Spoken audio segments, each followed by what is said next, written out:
Hello friends, welcome back to our channel. Friends, నిన్న జరిగిన CSK versus Delhi Capitals మ్యాచ్లో CSK team ఒకటి కాదు రెండు కాదు ఏకంగా 23 భారీ పరుగుల తేడాతో ఘన విజయం సాధించింది. దీంతో సిఎస్కే టీం పాయింట్స్ టేబుల్లో ఆ 10th ప్లేస్ నుంచి 9th ప్లేస్కి షిఫ్ట్ అయింది. సిఎస్కే టీం ఈ మ్యాచ్ గెలవడానికి the main reason team collective ఎఫర్ట్నెస్. అటు బ్యాటింగ్లోను, ఫీల్డింగ్లోను, బౌలింగ్లోను బోత్ ఈ 3 డిపార్ట్మెంట్స్లో కలిసికట్టుగా రాణించి సిఎస్కే టీం ఈ 2026 ఐపీఎల్ సీజన్లో ఫస్ట్ మ్యాచ్ గెలిచి బోని అయితే కొట్టింది. బ్యాటింగ్ డిపార్ట్మెంట్లో సంజు శాంసన్ సెంచరీ చేస్తే ఇటు బౌలింగ్ డిపార్ట్మెంట్లో జేమీ ఓర్టన్ 4 వికెట్లు తీశాడు. సో ఓవరాల్గా సిఎస్కే టీం లాస్ట్ 3 మ్యాచ్తో పోలిస్తే ఈ మ్యాచ్ మాత్రం కంప్లీట్గా మంచి గేమ్ ప్లాన్తో ఆడారని చెప్పాలి. మెయిన్లీ బౌలింగ్ డిపార్ట్మెంట్లో అన్షుల్ కంబోజ్, గుర్జప్రీత్ సింగ్ మంచి స్పెల్స్ వేశారు. మెయిన్లీ ఢిల్లీ బ్యాటింగ్ డిపార్ట్మెంట్ చూసుకున్న టాప్ ఆర్డర్ని చాలా ఎర్లీగా అవుట్ చేశారు. సో చపాక్ స్టేడియంలో వరుసగా 6 ఓవర్ల తర్వాత కంబ్యాక్ చేసి వాళ్ళ హోమ్ గ్రౌండ్ అనే చపాక్లో బోన్ అయితే కొట్టారు. Mainly Anshul Kamboj, Jamie Overton ఆ హార్డ్ లెంత్ పర్ఫెక్ట్గా పిచ్ మీద ల్యాండ్ అయ్యేలా చేశారు. So Delhi team batting department Pathum Nissanka చాలా డేంజరస్గా ఆడుతున్న సమయంలో అన్షుల్ కంబోజ్ నిస్సంగానే 40 రన్స్ దగ్గర అవుట్ చేశాడు. ఇక చివరిలో చూసుకున్న త్రిస్టన్ షాప్ని మంచిగా బ్యాటింగ్ చేస్తున్నాడు. సో త్రిస్టన్ షాప్స్ ఉన్నప్పటి వరకు మ్యాచ్ ఢిల్లీ వైపు మొమెంటం వెళ్ళేలా హోప్ కనిపించింది. బట్ చివరిలో జేమీ ఓర్టన్ త్రిస్టన్ షాప్ కూడా అవుట్ చేసి గేమ్ చేంజర్గా మారాడు. ఇక బ్రివీస్ కూడా ఫీల్డింగ్ డిపార్ట్మెంట్లో మంచి క్యాచ్లు పట్టాడు. ఈ విధంగా సిఎస్కే టీం 23 పరుగుల బిగ్ మార్జిన్తో గెలిచింది. మెయిన్లీ సిఎస్కే ఫ్యాన్స్ ఆ 3 మ్యాచ్లు ఓడిపోయినప్పటికీ ఈ మ్యాచ్ గెలవడంతో చాలా సంతోషంగా ఉంటారు.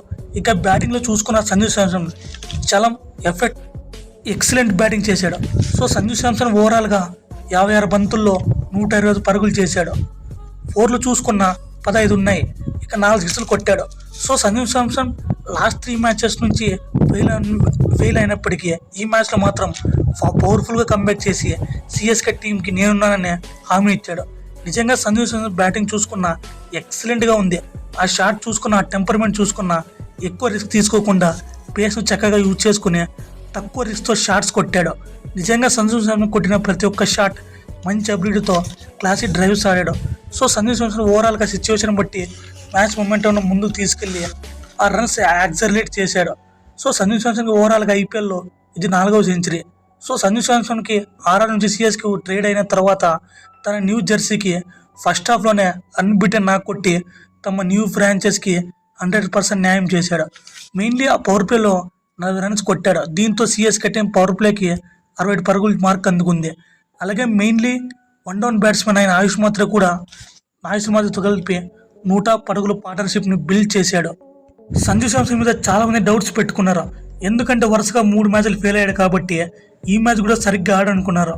బట్ ఈ మ్యాచ్లో మాత్రం మంచి పవర్ఫుల్గా కంబ్యాక్ చేసి తన బ్యాట్తో సమాధానం చెప్పాడు. ఇక నంబర్ 3లో వచ్చిన ఆయుష్ మాత్ర కూడా చాలా బ్రిలియంట్గా 50 కొట్టాడు.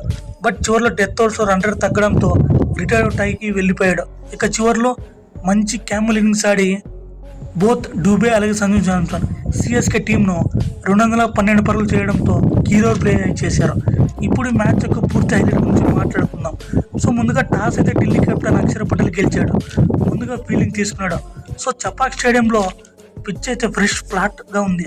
పిచ్ రెడ్ సాయిల్తో తయారు చేశారు. దీంతో ఈరోజు మ్యాచ్లో మంచి పేస్ అండ్ బౌన్స్ ఉంది. ఇక సిఎస్కే టీం ప్లేయింగ్లో చూసుకుంటే 2 మేజర్ చేంజెస్ జరిగాయి. వాళ్ళ మిడిల్ ఆర్డర్ బ్యాట్స్మెన్ డివాల్ బ్రివీస్ అలాగే లెఫ్ట్ ఆర్మ్ సీమర్ గుర్జప్రీత్ సింగ్ ప్లేయింగ్లోకి వచ్చారు. ఇక సిఎస్కే టీంకి ఫస్ట్ ఓవర్లోనే చాలా మంచి స్టార్ట్ వచ్చింది. ఫస్ట్ ఓవర్లోనే 10 పరుగులు వచ్చాయి. అదనంలో గైక్వాడ్ స్లోగా ఆడుతున్నప్పటికీ సంజు శాంసన్ మాత్రం డిఫరెంట్ మోడ్లో బ్యాటింగ్ చేస్తున్నాడు. Sanju Samson power play 250 strike రేట్తో ఆడుతుంటే గైక్వాడ్ మాత్రం ఓన్లీ 80 స్ట్రైక్ రేట్తో ఆడుతున్నాడు. సో పవర్ ప్లే ముగిసేసరికి సిఎస్కే టీం 60 పరుగులు చేసింది. అందులో సంజు శాంసన్ ఒక్కడే 45 పరుగులు చేశాడు. సో సంజు శాంసన్ పవర్ ప్లేలోనే 19 బంతులకే 40 పరుగులు చేశాడు. ఆ తర్వాత 7th ఓవర్లో అక్షర్ పటేల్ బౌలింగ్లో కెప్టెన్ రుతురాజ్ గైక్వాడ్ అవుట్ అయ్యాడు. సో గైక్వాడ్ మరోసారి డిసప్పాయింట్ చేశాడు. లాస్ట్ 3 మ్యాచెస్ లాగానే ఈ మ్యాచ్లో కూడా సరిగ్గా ఆడలేదు. ఆ తర్వాత వచ్చిన ఆయుష్ మాత్రే నుంచి సంజు శాంసన్ వీళ్ళిద్దరి నుంచి మంచి పార్ట్నర్షిప్ అయితే బిల్డ్ అయింది.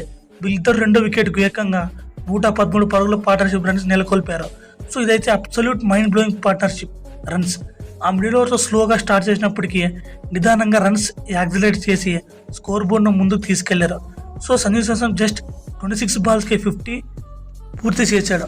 సంజు శాంసన్ 50 పరుగుల వద్ద ఉన్నప్పుడు లాంగ్ ఆఫ్లో నిస్సంక ఆ డ్రాప్ క్యాచ్ చేశాడు. దీంతో సంజు శాంసన్కి ఆపర్చునిటీ వచ్చింది. ఇక సంజు శాంసన్ గేర్ మార్చి 200 స్ట్రైక్ రేట్తో బౌండరీలో సిక్సర్ల వర్షం కురిపించాడు. సిఎస్కే టీం మిడిల్ ఓవర్స్లో 13 ఓవర్లకి 130 పరుగులు చేసింది. ఇక ఆయుష్ మాత్రే కూడా 27 బాల్స్కి 50 కొట్టాడు. అలా 15 ఓవర్ ముగిసేసరికి సిఎస్కే టీం స్కోర్ 160 పరుగులు చేసింది. ఇక డెత్ ఓవర్లో చూసుకున్న రన్ రేట్ తగ్గడంతో ఆయుష్ మాత్రే రిటౌట్ అయ్యి పెవిలియన్కి వెళ్ళిపోయాడు. ఆ తర్వాత చివరిలో సంజు శాంసన్, శివం డూబే వీళ్ళిద్దరు కాంట్రిబ్యూషన్తో సిఎస్కే టీం స్కోర్ 212 పరుగులు చేయగలిగింది. ఇక చేజింగ్లో చూసుకున్న సిఎస్కే టీంకి 5వ ఓవర్లో దగ్గర ఫస్ట్ వికెట్ పడింది. 60 నుంచి 75 పరుగుల మధ్యలో ఏకంగా 4 వికెట్లు పడ్డాయి. సో దీంతో సిఎస్కే టీం చేజింగ్లో చాలా మంచి స్టార్ట్ వచ్చింది. ఇక మిడిల్ ఓవర్లో చూసుకున్న ట్రిస్టన్ స్టబ్ ఆ విన్నింగ్ మొమెంటంని క్రియేట్ చేసేలా కనిపించాడు. బట్ చివరిలో జేమీ ఓర్టన్ స్టబ్స్ వికెట్ తీసి కీలకంగా మారాడు. దీంతో సిఎస్కే టీం ఈ 2026 ఐపీఎల్లో తమ ఫస్ట్ విక్టరీకి నమోదు చేసింది. ఈ మ్యాచ్లో సెంచరీ కొట్టి బాగా పర్ఫామ్ చేసిన సంజు శాంసన్కి player of the match award ఇచ్చారు. అలాగే ఎక్కువ డాట్ బాల్స్ వేసిన జేమీ ఓర్టన్ కూడా అవార్డు ఇచ్చారు. ఫ్రెండ్స్, ఈ వీడియో చివరి వరకు చూసినందుకు very very thankful to you. దయచేసి మన ఛానల్ సబ్స్క్రైబ్ చేయడం మాత్రం మర్చిపోకండి. Thank you for watching. Have a good day.